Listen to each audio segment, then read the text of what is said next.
Hello everyone, welcome to this special and comprehensive explained video on Uniform Civil Code. My name is Sai Ram Sampatrao. Ela unnaru andaru. So the contested and controversial subject of Uniform Civil Code has recently been in news for various reasons. మనకి రీసెంట్గా news పేపర్స్లో ప్రతిరోజు almost everyday కనిపిస్తున్నటువంటి topic ఏంటంటే uniform civil code.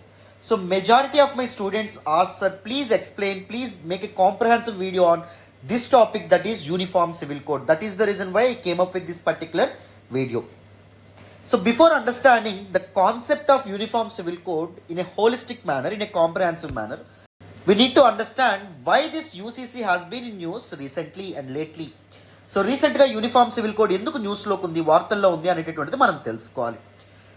The 22nd Law Commission of India, which was given the responsibility of proposal towards law reforms, భారతీయ చట్టాల్లో వేరు సంస్కరణలకు సంబంధించినటువంటి రికమెండేషన్స్ అండ్ సజెషన్స్తో ముందుకు రండి అనే బాధ్యత ప్రభుత్వం లా కమిషన్కి అప్పగించడం అనేటువంటి జరిగింది. And this 22nd law commission of India recently invited the views of general public on this controversial and contested uniform civil code. Uniform civil code మీద మీ ఒపీనియన్స్ ఏంటి అని చెప్పి స్కాలర్స్, జనరల్ పబ్లిక్ అండ్ దాంతోపాటు రికగ్నైజ్డ్ రిలీజియస్ ఆర్గనైజేషన్స్కి law commission of India కొన్ని ఉత్తర్వులు జారీ చేయడం అనేటువంటి జరిగింది. మీ రికమెండేషన్స్తో, మీ వ్యూస్తో ముందుకొచ్చే ప్రయత్నం చేయండి. సో దట్ మనం డిసైడ్ చేద్దాం ఇండియాలో యూనిఫామ్ సివిల్ కోడ్ ఇంపోజ్ చేద్దామా లేకపోతే వద్దా అనే విధంగా వాళ్ళ ప్రపోజల్తో ముందుకొస్తే, వ్యూస్ని ఇన్వైట్ చేస్తే the honourable prime minister of India, భారతదేశ ప్రధానమంత్రి అయినటువంటి నరేంద్ర మోడీ గారు he actually pushed for UCC, uniform civil code తీసుకురావడం అనేటటువంటిది it's the need of the hour అనేటటువంటి స్టేట్మెంట్ని ఆయన ఇవ్వడం అనేటటువంటిది జరిగింది. తద్వారా ప్రజలందరిలో ఒక బలమైనటువంటి ఆలోచన అనేటటువంటిది మొదలైంది. సో రాబోయేటటువంటి మాన్సూన్ సెషన్స్ ఏవైతే ఉంటాయో, పార్లమెంటరీ మాన్సూన్ సెషన్స్లో maybe the BJP government uniform civil కోడ్ని తీసుకొచ్చే అవకాశం ఉందేమో అని చెప్పి అందరూ అనుకుంటున్నారు. సో ఈ కాంటెక్స్లో, ఈ సందర్భంలో various other political parties, various opposition parties prime minister Narendra Modi గారు చేసినటువంటి బహిరంగ వ్యాఖ్య ఏదైతే ఉంటుందో దానికి వ్యతిరేకంగా ఉంటే, కొన్ని పొలిటికల్ పార్టీస్ మాత్రం we stood with this idea of uniform civil code అని చెప్పి ముందుకు వస్తున్నాయి. సో ఈ కాంటెక్స్లో మనం ఫస్ట్ యూనిఫామ్ సివిల్ కోడ్ అంటే ఏంటో తెలుసుకుందాం. The concept and evolution and origin of uniform civil code గురించి తెలుసుకోవాలి. And the arguments in favour of uniform civil code, arguments against this uniform civil code, challenges in implementation of this uniform civil code and the way forward with respect to this particular topic. ఇవన్నీ మనం కాంప్రహెన్సివ్గా, కూలంకషంగా తెలుసుకునే ప్రయత్నం చేద్దాం. జాగ్రత్తగా attention pay చేసి వింటే basics నుంచి డీటెయిల్డ్గా ఎక్స్ప్లెయిన్ చేస్తాను, వినాలమ్మా. So before delving into the concept of uniform civil code, let us try to decode this word. What exactly is this uniform civil code? First let me start with the meaning of this word code. Code అంటే అర్థం ఏంటి? It is collection of laws అనేటటువంటి పేరుతో పిలుస్తాం. వివిధ చట్టాల యొక్క సమ్మేళనాన్ని మనం కోడ్ అనేటటువంటి పేరుతో పిలవడం అనేటటువంటి జరుగుతుంది. వివిధ చట్టాలు లేదా వివిధ రూల్స్ అండ్ రెస్ట్రిక్షన్స్ యొక్క కలెక్షన్ని మనం కోడ్ అని చెప్పి పిలుస్తాం. ఇప్పుడు సపోజ్ మనకి ఐటీలో, సాఫ్ట్వేర్లో ప్రోగ్రామింగ్ కోడ్ అని చెప్పి అంటారు. సో ఆ కోడ్ ఏం చేయడం అనేది జరుగుతుంది? It passes different rules and restrictions to perform A action. ఒక పర్టికులర్ యాక్షన్ పెర్ఫార్మ్ చేయడానికి వేరే రూల్స్ అండ్ రెస్ట్రిక్షన్ని మనం సాఫ్ట్వేర్కి అందించడం అనేటటువంటిది జరుగుతుంది. అర్థమైందా? దాన్నే కోడ్ అంటారు. అలాగే వివిధ చట్టాలు, వివిధ రూల్స్ అండ్ రెస్ట్రిక్షన్స్ యొక్క కలెక్షన్ని మనం కోడ్ అని చెప్పి అంటాం, గుర్తుపెట్టుకోండి.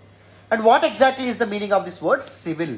సివిలియన్స్ అంటే ఎవరమ్మా? పౌరులు అని చెప్పి అంటాం. మరి సివిల్ మ్యాటర్స్ అంటే ఏంటి? Matters that are personal to civilians.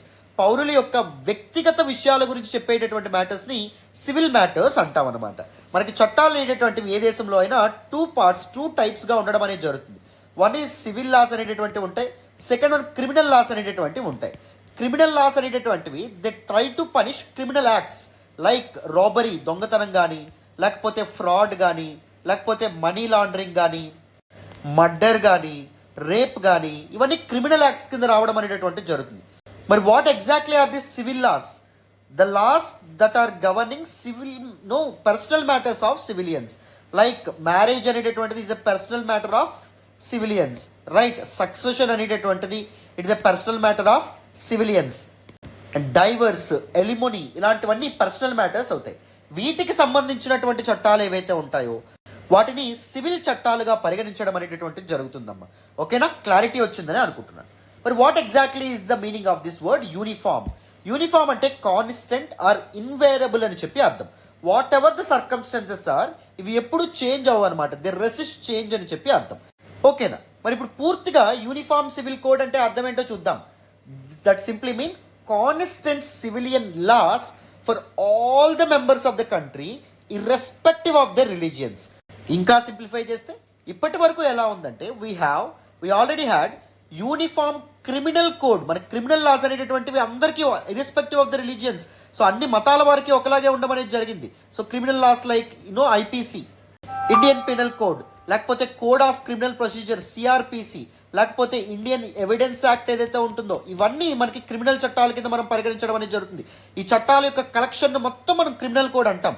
So అన్ని రిలీజియన్స్కి ఈ పర్టికులర్ లాస్ అనేటటువంటి ఒకటే.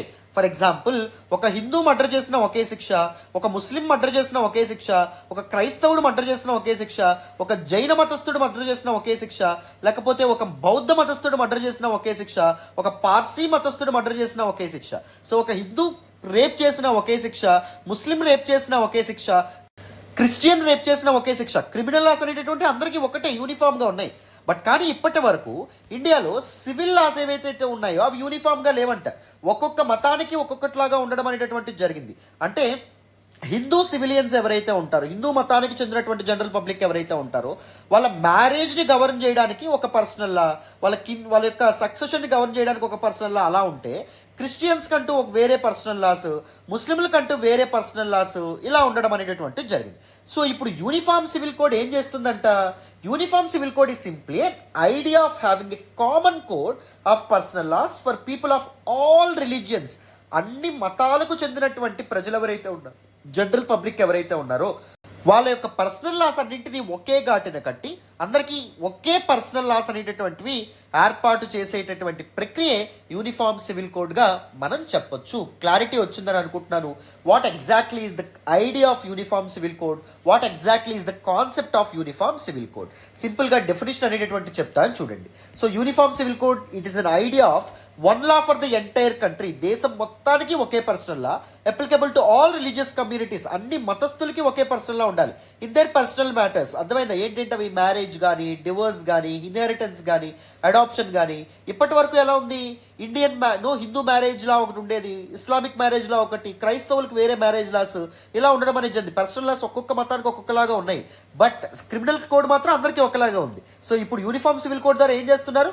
క్రిమినల్ కోడ్ ఎలా అయితే యూనిఫామ్గా ఉందో, సివిల్ లాస్ ఏవైతే ఉంటాయో అవి కూడా అందరికీ ఒకే రకంగా తీసుకొద్దాము అనేటటువంటి ఐడియానే యూనిఫామ్ సివిల్ కోడ్గా మనం చెప్పుకోవచ్చు అనమాట. అర్థమైందా? సో బేసిక్స్ నుంచి డీటెయిల్గా మీకు ఇక్కడ వరకు అర్థమైందని అనుకుంటున్నాను. మరి what exactly is the constitutional locus of uniform civil code? Locus అంటే లొకేషన్.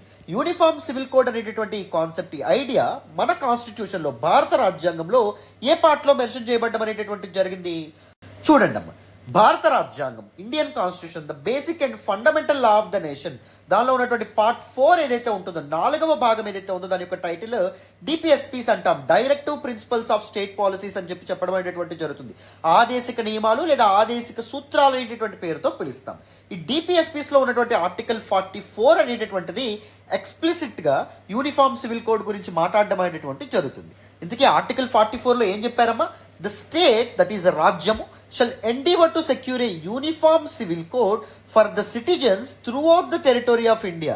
భారతదేశ భూభాగం అంతటా నివాసం ఉంటున్నటువంటి భారత పౌరులందరికీ గవర్న్ చేసేటటువంటి, అందరికీ ఒకే యూనిఫామ్ సివిల్ కోడ్, ఒకే సివిల్ కోడ్ తీసుకొచ్చే విధంగా ప్రభుత్వాలు ప్రయత్నం చేయాలి, ప్రభుత్వాలు పని చేయాలి అని చెప్పి ఆర్ ఫోర్ ఫాదర్స్ చెప్పడం అనేటటువంటిది జరిగిందమ్మా. దీస్ డిపిఎస్పీస్ ఏవైతే ఉంటాయో, DPSPs, this part of the constitution comprises of various directions given by our forefathers to the government of the day. ఆయా ప్రభుత్వాలు ఏవైతే ఉంటాయో, వివిధ కాలాల్లో పరిపాలిస్తున్నటువంటి ప్రభుత్వాలకి ఏ విధంగా గవర్న్ చేయాలి, the fundamental basis for the గవర్నెన్స్ని డిపిఎస్పీస్ అందించడం అనేటటువంటి జరుగుతుంది. బట్ గుర్తుపెట్టుకోండి, డిపిఎస్పీస్ ఆర్ జస్టిసియబుల్లా అంటే కాదు. Fundamental rights which are part 3 of the constitution, they are actually justiciable అని చెప్పి చెప్తాం. అంటే if the state denies you the fundamental rights, ప్రాథమిక హక్కులకి, నీ ప్రాథమిక హక్కులకు ఉల్లంఘనకు గురైతే you can directly approach the courts, right, న్యాయస్థానాలను అప్రోచ్ అవ్వచ్చు. But directive principles of state policies ఏవైతే ఉంటాయో, ఒకవేళ అవి వాటికి ఉల్లంఘన అనేటటువంటిది అయితే ఒకవేళ అవి ప్రభుత్వాలు ఇంప్లిమెంట్ చేయకపోతే నువ్వు కోర్టుని ఆశ్రయించవచ్చా? ఆశ్రయించకూడదు. ఎందుకంటే డిపిఎస్పీస్లో పార్ట్ 4లో ఉన్నటువంటి ఆర్టికల్ 37 డైరెక్ట్గా చెప్తుంది ఏమని, దిస్ డిపిఎస్పీస్ ఆర్ నాట్ జస్టిసియబుల్ అని చెప్పడం అనేటటువంటి జరుగుతుంది. ఒకవేళ డిపిఎస్పీస్లో ఉన్నటువంటి ప్రొవిజన్స్ ఏవైతే ఉంటాయో, ఉన్నటువంటి విధి విధానాలు ఏవైతే ఉంటాయో వాటిని ఒకవేళ ప్రభుత్వాలు ఇంప్లిమెంట్ చేయని ఎడల నువ్వు కోర్టుల్ని ఆశ్రయించవచ్చా అమ్మా? ఆశ్రయించడం కుదరదు. అర్థమైందా? వెరస్ ఫండమెంటల్ రైట్స్ జస్టిసిబుల్ సార్ అంటే జస్టిసియబుల్. క్లారిటీ వచ్చిందని అనుకుంటున్నాను. ఇక్కడ వరకు కాన్స్టిట్యూషనల్ లోకస్ కూడా మీకు అర్థమైందనే అనుకుంటున్నాను. మరి now let us look at the objective of this particular Uniform Civil Code. What exactly is the aim behind this Uniform Civil Code? It wants to strengthen the secular ethos of the nation. I want you to closely look at the preamble of our constitution. భారత రాజ్యాంగ పీఠికని మీరు గమనిస్తే అక్కడ India is a socialist secular democratic republic అని చెప్పి మనకు కనిపిస్తుంది. Isn't it? So భారతదేశాన్ని, భారత రాజ్యాన్ని మనం ఒకవేళ సెక్యులర్ డెమోక్రటిక్ అండ్ రిపబ్లిక్గా మనం గుర్తించాలి అంటే యూనిఫామ్ సివిల్ కోడ్ తీసుకురావడం అనేటటువంటిది ఇంపార్టెంట్గా మనం చెప్పొచ్చు. What exactly is the connection between this sir? Can you please explain? Let me explain this topic very comprehensively. Secular అంటే అర్థం ఏంటి? It is simply an entity which is not connected to any particular religion. So ఇండియాని మనం ఏదైనా religious నేషన్గా మారుద్దాం అనుకున్నామా? అనుకోలేదు. We want to build India as a secular nation. ఇండియాని హిందూ రాజ్యం అని కానీ ఇస్లామిక్ రాజ్యం అని చెప్పి కానీ ఏమైనా అన్నామా? అనలేదు. India wants to become a secular nation. So secular ethos of the nation మనం కాపాడాలంటే యూనిఫామ్ సివిల్ కోడ్ అనేటటువంటిది అత్యవసరం.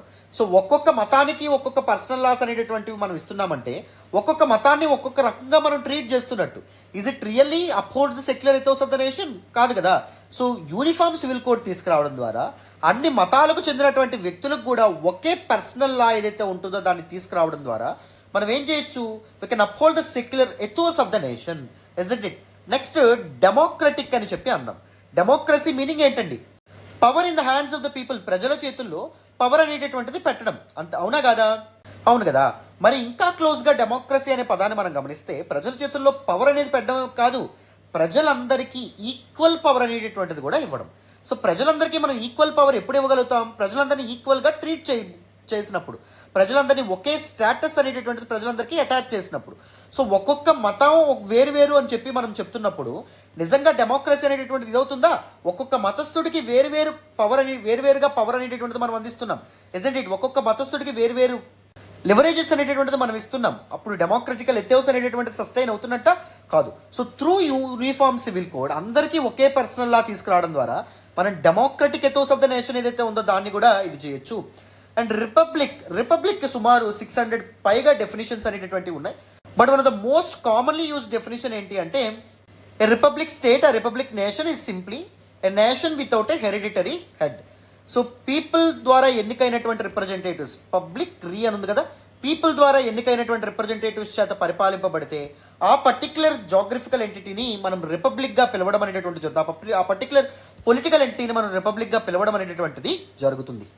ఇక్కడ జాగ్రత్తగా గమనించండి. పీపుల్ చేత ఎన్నుకోబడినటువంటి రిప్రజెంటేటివ్స్, ప్రజల చేత ఎన్నుకోబడినటువంటి ప్రజాప్రతినిధులు అన్నాం కాబట్టి, కానీ హిందువుల చేత ఎన్నుకోబడినటువంటి ప్రజాప్రతినిధి, ముస్లింల చేత ఎన్నుకోబడినటువంటి ప్రజాప్రతినిధి అనేమైనా మనం మాట్లాడుతున్నామా? మాట్లాడట్లేదు. సో ఇక్కడ రిపబ్లిక్ అనే పదం ఏం చేస్తుంది? పీపుల్ని జనరలైజ్ చేయడం అనేటువంటిది జరుగుతుంది. Shows no demarcation or no differences between the people with respect to their religion. Isn't it? But the absence of uniform civil code ఏం చేయడం అనేటటువంటిది జరుగుతుంది. అది క్లియర్ డిమార్కేషన్, డిఫరెన్స్ని చూపిస్తుంది పీపుల్లో. అవునా కదా? సో అందుకే the secular ethos, democratic ethos, Republican ethos ఏవైతే ఉంటాయో ఇవన్నీ అప్హోల్డ్ చేయాలంటే, స్ట్రెంథన్ చేయాలంటే యూనిఫామ్ సివిల్ కోడ్ తీసుకురావడం అనేటటువంటిది చాలా ఇంపార్టెంట్ అని చెప్పి మనం అర్థం చేసుకోవచ్చు. సో ఇప్పటివరకు మనం ఏం మాట్లాడుకున్నాం? The basic concept of uniform civil code మనం మాట్లాడాం. Constitutional location of uniform civil code మనం మాట్లాడాం. And the objective and aim of this uniform civil code గురించి కూడా మనం డిస్కస్ చేయడం అనేటువంటి జరిగింది. సో ఇప్పుడు మనం ఏం చేద్దామంటే the origin and evolution of this uniform civil code గురించి మాట్లాడదాం. అండ్ దాని తర్వాత arguments in favour and against this uniform civil code గురించి డీటెయిల్గా డిస్కస్ చేద్దాం. అటెన్షన్ పే చేసి వినండి అమ్మ. Now let us look at the origins and evolution of Uniform Civil Code. For the ease of your understanding, I have divided the evolution of Uniform Civil Code into two different phases. One is pre-independence phase, that is colonial phase, and next one post-colonial era, post-colonial phase, అంటే British rule end అయిన తర్వాత జరిగినటువంటి important events with respect to uniform civil code మనం తెలుసుకుందాం.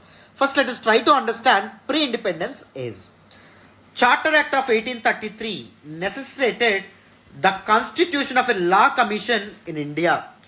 Subsequently, in the year 1834, ఒక law commission అనేటటువంటిది establish అవ్వడం అనేటటువంటిది జరిగింది, హెడెడ్ బై థామస్ మెకాలే. 1834లో కాన్స్టిట్యూట్ అయినటువంటి ఈ కమిటీ ఏదైతే ఉందో, ఈ కమిటీలో first law member Thomas Macaulay and 3 other members కలిపి they were given the task of codifying laws to administrate India. So ఒకప్పటి బ్రిటిష్ ఇండియా ఏదైతే ఉంటుందో దాని అడ్మినిస్ట్రేషన్ కావాల్సినటువంటి చట్టాలు, లాస్ ఏవైతే ఉంటాయో అవి చేయండి అని చెప్పి వీళ్ళకి ఆ టాస్క్ అనేటటువంటిది బ్రిటిష్ గవర్నమెంట్ ఇవ్వడం అనేటటువంటిది జరిగింది. ఫైనలీ ఇన్ ద ఇయర్ 1837, 1837లో సో దిస్ లా కమిషన్ ఏదైతే ఉంటుందో ఒక డ్రాఫ్ట్, ఒక ముసాయిదాతో ముందుకు రావడం అనేటటువంటిది జరిగింది. But there raised one of the very important and fundamental questions. India is a mixed culture. India is a land of diversity, isn't it? Erstwhile British India kuda. Erstwhile British India also comprised of different religions, different cultures, etc. So అన్ని మతాలకు ఒకే చట్టాలు అనేటటువంటి ఉంచుదామా లేకపోతే వద్దా అనే ప్రశ్న మొదలైంది. So ఈ ప్రశ్నకు ఆన్సర్ చెప్పడానికి లెక్స్ లోసీ కమిటీ ఏదైతే ఉంటుందో దీన్ని ఏర్పాటు చేశారు. సబ్సిక్వెంట్లీ ఇన్ ద ఇయర్ 1840, 1840లో లెక్స్ లోసీ రిపోర్ట్తో ముందుకు రావడం అనేటటువంటిది జరిగింది. Lex loci simply mean law of the land అని చెప్పి అర్థం అన్నమాట. ఓకేనా? ఈ రిపోర్ట్లో ఏం చెప్పారు అంటే it stress the importance for uniformity of Indian loss. Indian loss అన్నిటిని యూనిఫామ్గా ఉండాలి, కాన్స్టెంట్గా ఉండాలి, irrespective of the religions. But అది ఎక్కడి వరకు యూనిఫార్మిటీని రెస్ట్రిక్ట్ చేశారు అప్పటి బ్రిటిష్ వాళ్ళు అంటే కేవలం క్రిమినల్ లాస్ ఏవైతే ఉంటాయో, క్రిమినల్ కోడ్ ఏదైతే ఉందో అక్కడికే రిస్ట్రిక్ట్ చేయడం అనేటువంటి జరిగింది. క్రిమినల్ కోడ్ యూనిఫామ్గా ఉండాలి కానీ and it recommended that personal laws of Hindus and Muslims should be kept outside the codification. So personal laws ఏవైతే ఉంటాయో, laws with respect to marriage, divorce, alimony, succession etcetera, all these laws ఏవైతే ఉంటాయో ఆయా మతాలకు చెందినటువంటి మత గురువులు వాటిని నిర్ణయిస్తారు అనే విధంగా బ్రిటిష్ వాళ్ళు నిర్ణయం తీసుకోవడం అనేటటువంటిది జరిగింది. And finally in the year 1857, 1857లో the first war of independence, సిపాయిల తిరుగుబాటు ఏదైతే ఉంటుందో జరగడం అనేటటువంటిది జరిగింది. Historians consider it as the first war of independence because it posed serious threat to colonial administration. British వాళ్ళకి ఒక పెద్ద ముప్పుని, ఒక పెద్ద ప్రమాదాన్ని కలగజేశారు through 1857 or sepoys or personnel in British military forces. So 1857 సిపాయిల తిరుగుబాటు తర్వాత కొన్ని ఫండమెంటల్ చేంజెస్కి బ్రిటిష్ అడ్మినిస్ట్రేషన్ గురి కావడం అనేటటువంటిది జరిగింది.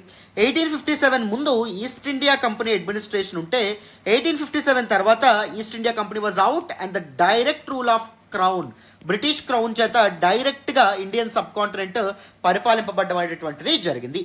సో క్రౌన్ రూల్ ఏదైతే ఉంటుందో దీన్ని లెజిటిమైజ్ చేస్తూ అప్పటి క్వీన్ 1859 ప్రొక్లమేషన్తో ముందుకు రావడం అనేది జరిగింది.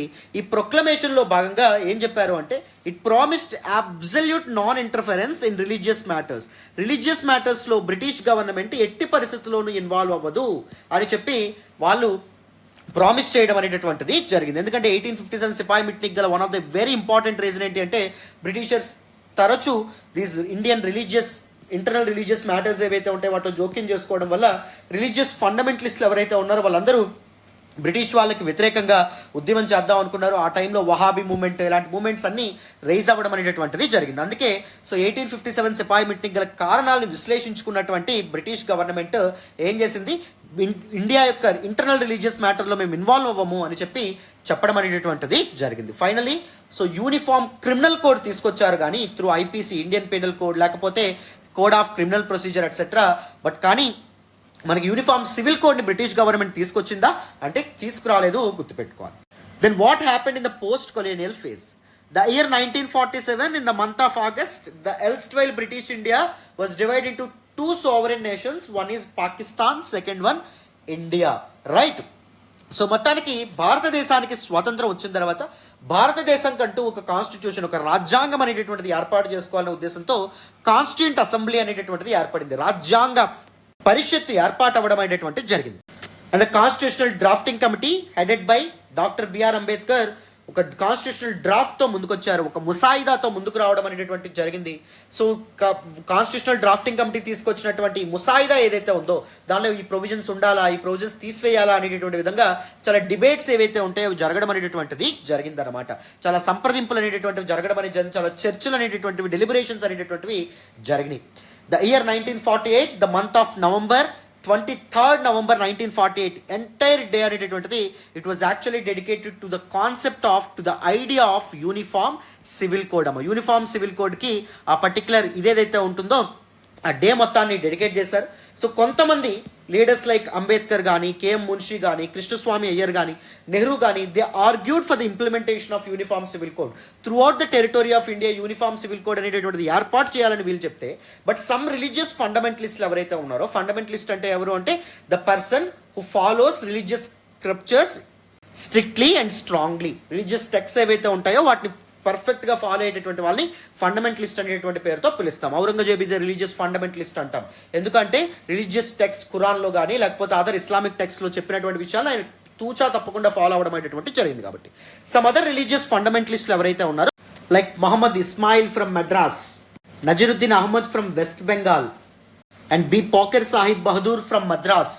సో ఇలాంటి వాళ్ళు యూనిఫామ్ సివిల్ కోడ్ అనేటటువంటి కాన్సెప్ట్ని రిజెక్ట్ చేయడం అనేటటువంటిది జరిగింది. పర్సనల్ లాస్ అనేటటువంటివి ఆయా రిలీజియన్స్ని బేస్ చేసుకుని ఉండాలి, రిలీజియన్స్ యొక్క రూల్స్ని బేస్ చేసుకుని ఉండాలని చెప్పి వాళ్ళు కంప్లీట్గా దాన్ని రిజెక్ట్ చేయడం అనేటటువంటిది జరిగింది.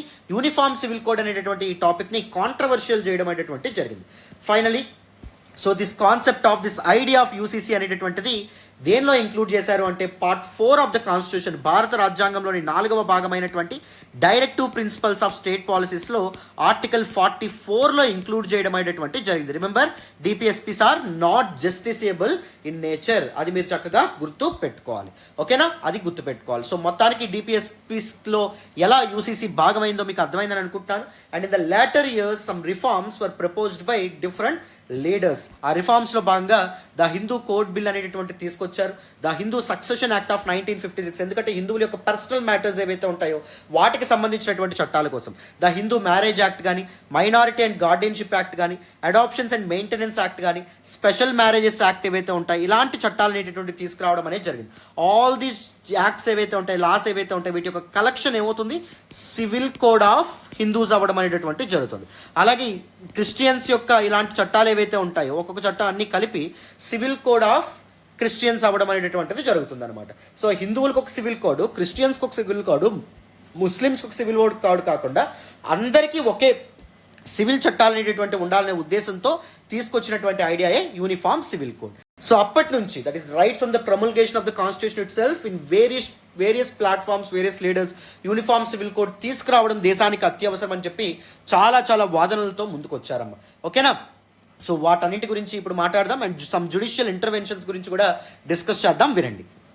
So now let us look at some important judicial interventions and Supreme Court verdicts on this particular issue, Uniform Civil Code.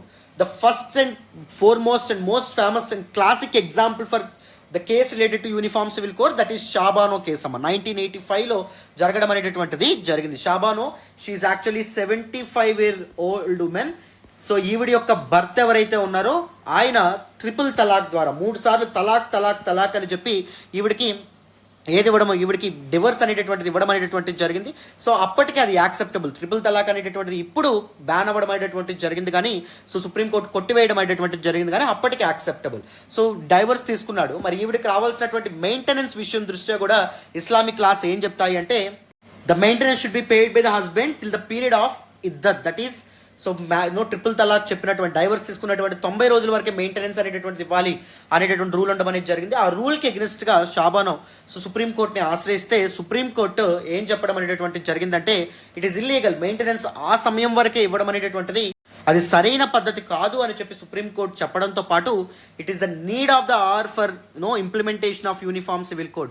దేశం మొత్తం యూనిఫామ్ సివిల్ కోడ్ తీసుకురావడం చాలా important. Because so this religious personal laws ఏవైతే ఉంటాయో వాటి కారణంగా చాలామంది మహిళలు కానీ లేకపోతే వల్నరబుల్ సెక్షన్స్ చాలా వాళ్ళ రైట్స్ని కోల్పోతున్నారనే విధంగా సుప్రీంకోర్టు చెప్పింది.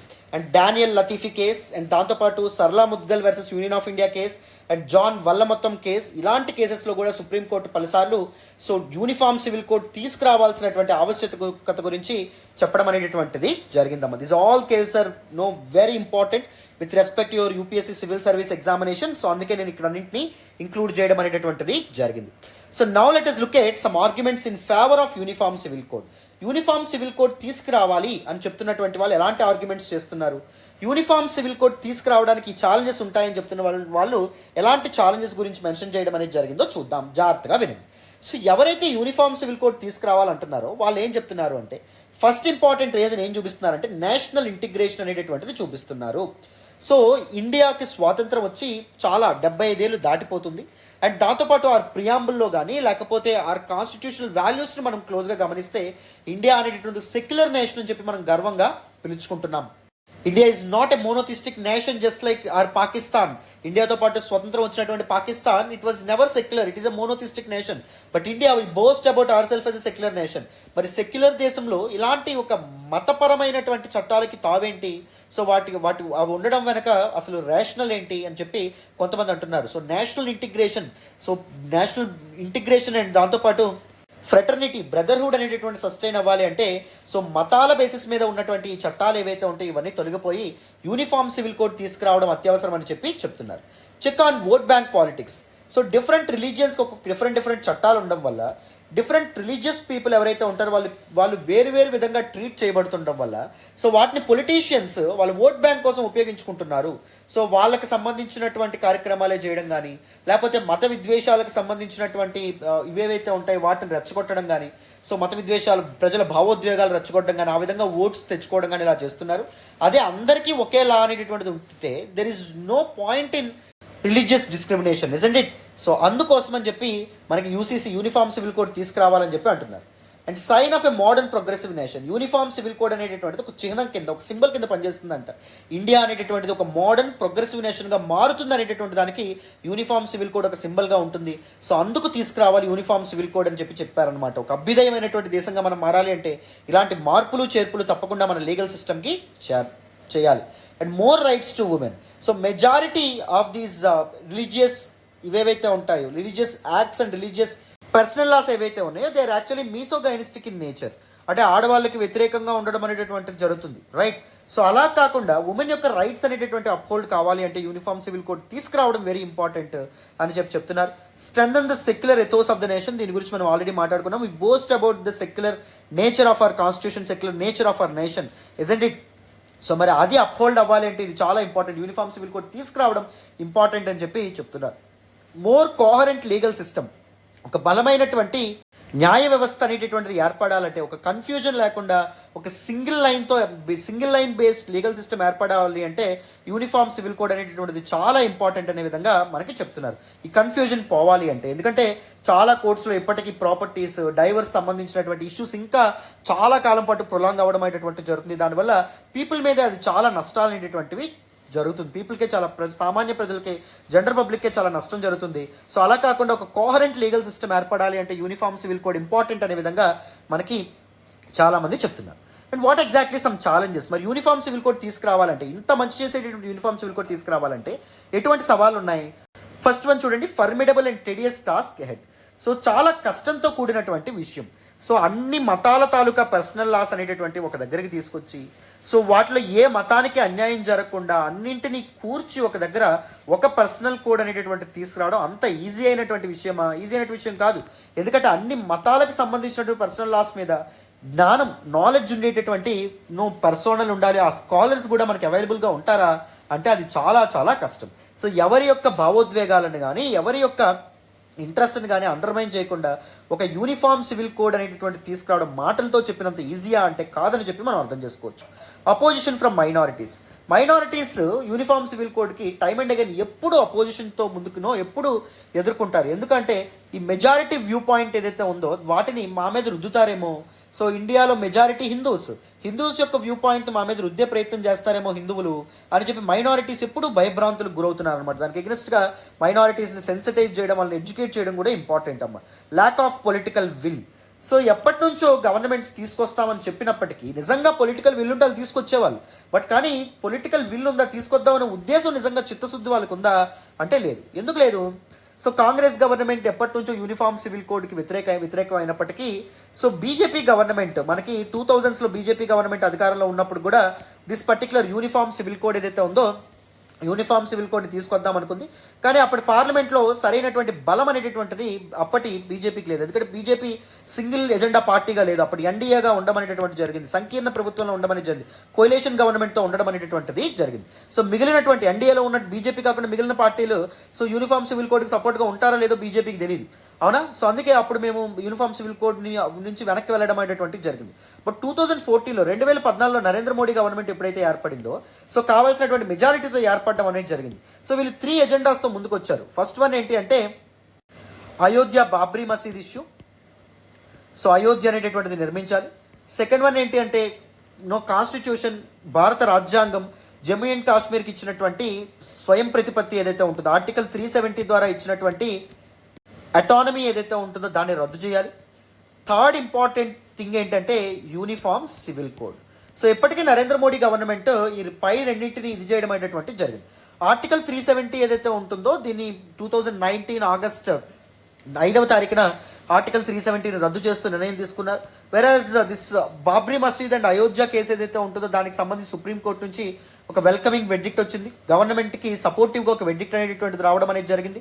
That is okay. But uniform civil code ఏదైతే ఉంటుందో యూనిఫామ్ సివిల్ కోడ్ ఇంకా తేలినటువంటి పరిస్థితి. బట్ యూనిఫామ్ సివిల్ కోడ్ని ఈ పర్టికులర్ ఇష్యూ ఏదైతే ఉంటుందో ఇష్యూని ఇప్పుడు రిజాల్వ్ చేసేస్తారా అంటే దీనికి కూడా ఎగనెస్ట్. ఎందుకంటే గుర్తుపెట్టుకోండి, ఒక ఇష్యూ అనేటటువంటిది ప్రజల్లో నానుతున్నంత వరకే దాని నుంచి political parties benefit పొందగలవు.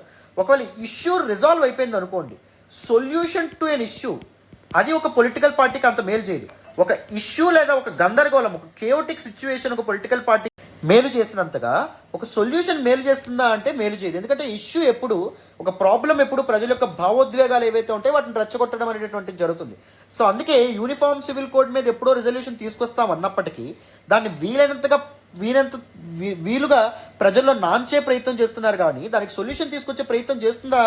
Though BJP government is supportive to uniform civil code అంటే చేయట్లేదు. అర్థమైందా? క్లారిటీ వచ్చిందని అనుకుంటున్నాను. So lack of political will కూడా one of the very important థింగ్గా మనం అనుకోవచ్చు. And unnecessary disputes in future as well. Uniform civil code తీసుకొస్తే ఈ పర్టికులర్ కోడ్ మా ఇంట్రెస్ట్ వ్యతిరేకంగా ఉంది, ఇలా ఉంది, అలా ఉందని చెప్పి మళ్ళీ పీపుల్ కోర్టులకు వెళ్ళే అవకాశం ఉంది. ఇప్పటికే కోర్టులో కేసులు అనేటివి పెరిగిపోతున్నాయి. సో ఇండియన్ జ్యుడిషియల్ సిస్టమ్ మీద, న్యాయ వ్యవస్థ మీద ఇంకా ప్రెజర్ అనేటటువంటిది పడే అవకాశం ఉంటుంది కొత్తగా ఎమర్జ్ అయ్యేటటువంటి కేసుల వల్ల అని చెప్పి కొంతమంది స్కాలర్స్ ఎవరైతే ఉన్నారో వాళ్ళు చెప్తున్నారు అనమాట. These are some important challenges associated with uniform civil code. So now let us look at the way forward. మరి ఎలాంటి సొల్యూషన్స్తో ముందుకెళ్దాం? యూనిఫామ్ సివిల్ కోడ్ని తీసుకొస్తే మంచిదా, తీసుకురాకపోతే మంచిదా, ఏం చేస్తే మంచిది చూడండి. ఒక progressive and broad minded outlook అనేటటువంటిది ఇంపార్టెంట్. ఒక అభ్యుదయవాదంగా ఉండాలి. సో ప్రజలందరికీ మంచి చేసేలాగా, సో ఇండియా యొక్క స్టేటస్, ఇండియా యొక్క లుక్ అండ్ గ్లామర్ పెంచేలాగా ఇన్ ద వరల్డ్ ప్లాట్ఫామ్స్ మన యొక్క డెసిషన్స్ అనేటటువంటివి ఉండాలి. సో తద్వారా యూనిఫామ్ సివిల్ కోడ్ తీసుకురావడం ఇంపార్టెంట్ అని చెప్పి మనం అనుకోవచ్చు.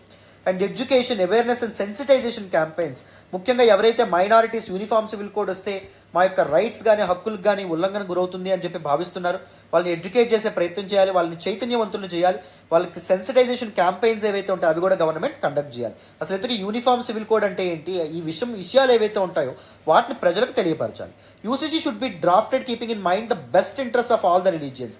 ఒక మతం యొక్క పోకడలు కానీ ఒక మతం యొక్క ఇంట్రెస్ట్ తగినట్టుగా యూనిఫామ్ సివిల్ కోడ్ ఏర్పాటు అవ్వకుండా అన్ని మతాల వాళ్ళ యొక్క అభిప్రాయాలను తీసుకొని అందరినీ దృష్టిలో పెట్టుకొని ఒక డ్రాఫ్ట్ అనేటటువంటి తయారు చేయడం important. And constitution of expert committee on uniform civil code.